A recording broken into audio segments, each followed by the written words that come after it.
નમસ્કાર મિત્રો, કેમ છો બધા? મજામાં? જો આજે હું જે ટૉપિક ઉપર વાત કરવાનો છું તે ટૉપિક છે મૃત્યુ ભોજન વિશે. જે મરણ થઈ જાય છે તેની પાછળ જે જમાડવામાં આવે છે એ બાબતથી મારે વાત કરવી છે. તો અમુક જે અત્યારની પેઢી છે એ લોકો એવું કહે છે કે દાડો ન કરવો જોઈએ. હું સહમત છું, સારી વાત છે, કોઈ વાત નહીં.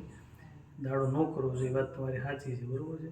પણ જે વ્યક્તિએ આખી જિંદગી તમારા માટે ભેગું કર્યું હોય, તમારી માટે તૂટી ગયું હોય જે વ્યક્તિ, એના મરણ પાછળ તમે ધર્માદો ન કરો, પછી ભોજન ન કરાવો, તો એનો આત્મા જરૂર દુઃખી થાય છે. તમે એમ કહો છો કે પૈસાનો બગાડ છે, સમયનો બગાડ છે, તો અત્યારે તમે શું કરો છો?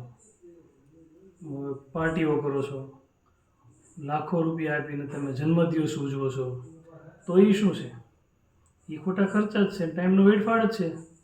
તો જે વ્યક્તિએ તમારા માટે આખી જિંદગી ખપાવી દીધી હોય એના માટે કદાચ તમે થોડોક ટાઈમ બગાડીને અને એની પાછળ ભગવાનનું નામ લો, ભજન કરો અને અમુક માણસોને જમાડો, તો એ વ્યક્તિનો આત્મા જે જગ્યાએ ગયો હશે એ ત્યાં રે એને શાંતિ મળશે અને સુખ મળશે.